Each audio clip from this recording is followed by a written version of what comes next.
Hello and welcome to another deck tech. Today we're taking a look at Rakdos Aggro, which recently took down a GP in South America. I've made a few changes to the list, but the majority remains the same. This is an aggressive but also synergistic deck because it has a lot of humans, and as you can see, Xathrid Necromancer likes to have humans in play. So let's go over all the cards real quick.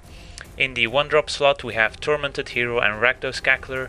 The heroic ability of Tormented Hero does come up because we are playing 4 auras in the deck which do trigger heroic, and the 1 life point swing can matter in some games. Then in the 2-drops we have 2 hasty Rakdos creatures, 4 Rakdos Shred Freak and 4 Spike Jester. Spike Jester is the all-star in the deck besides probably Necromancer and Mogis' Marauder. Having a Spike Jester on turn 2 after playing a 1-drop is a 5 damage life swing, very powerful. And the good thing about playing this black and red deck at the moment is that a lot of the removal spells like Ultimate Price and Doomblade don't hit the creatures in this deck. So unless your opponent is playing burn spells, you have a pretty good chance of having your creatures stay on the battlefield for a couple turns. We also are playing 2 Thrillkill Assassins which do have Unleash, which does synergize with Exava, but more importantly they are also humans. So they trigger the Necromancer, which I'll get to in a second. And the Death Touch is also pretty useful because that discourages your opponent from blocking, and that allows you to get in for some points of damage, and that's all you really want to do. And if you don't unleash it, it's a pretty good ground blocker as well. So next on the 3-drops we have 2 very important cards in the deck. Xathrid Necromancer, only playing 3 because it's not the most aggressive card. You get a 2/2 tapped zombie token on a battlefield whenever a human creature dies, and that includes the Necromancer himself. So that means you'll get a steady stream of creatures going, so you never run out of creatures, and that's very important in an aggro deck, as you can imagine. Next is Mogis' Marauder. This guy is a beating, especially if you're not playing against a black deck, because if this guy comes down, your entire team pretty much becomes unblockable, and he also has haste and gives haste. So if you play this guy on turn 4 after playing a summoning sick Rakdos Aggro, you can give the Cackler haste as well as giving himself haste, so you'll be able to attack with your entire team. Next is Exava, Rakdos Blood Witch. Originally there were 4 of these in the list, but after playing with the deck a little, I didn't really want 4 of them. But it is a powerful card once you get it into play, and if you unleash it, it can't die to Lightning Strike, and as mentioned before, it doesn't die to Doomblade or Ultimate Price, so unless your opponent has that Hero's Downfall, Exava is gonna stay in play for a while.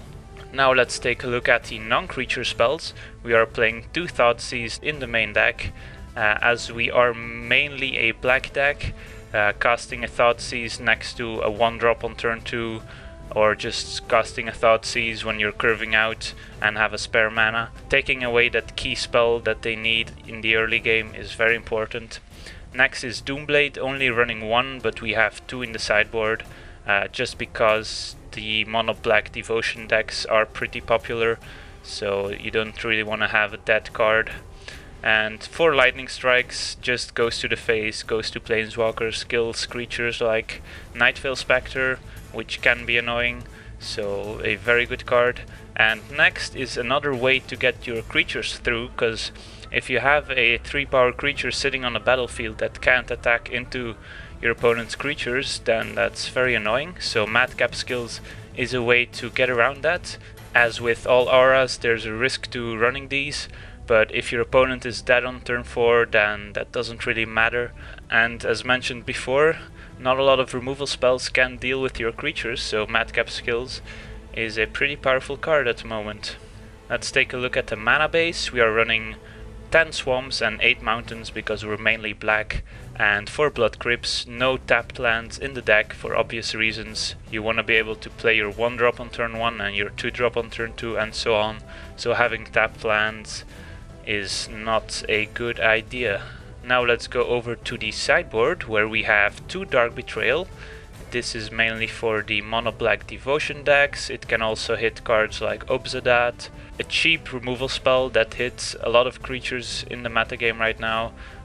Desecration Demon also can be a problem. So having a cheap answer is useful, and as we are mainly black, this fits the deck nicely.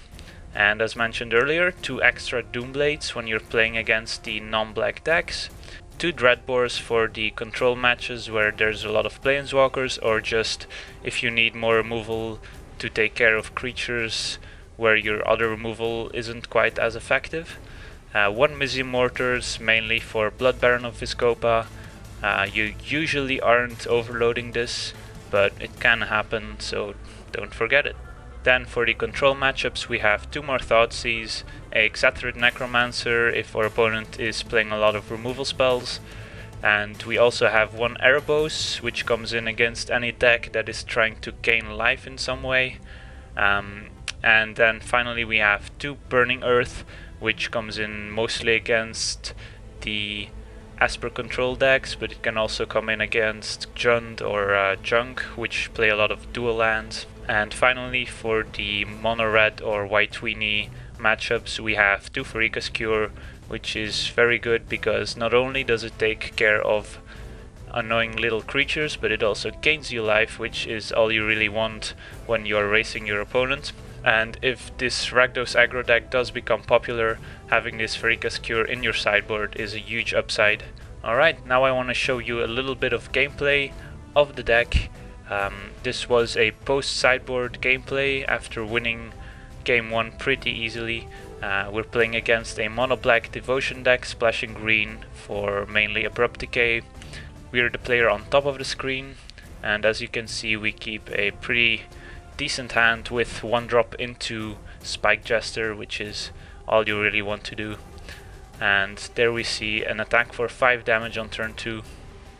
We follow up with a Shred Freak, but our Spike Jester gets Pharika's Cured, and now we Thoughtseize to get rid of the second Pharika's Cure in our opponent's hand, and our opponent passes a turn. We play another Cackler and play our Marauder, giving all our creatures haste. We attack and Ultimate Prize takes care of our Marauder, but now our opponent is on 7 life.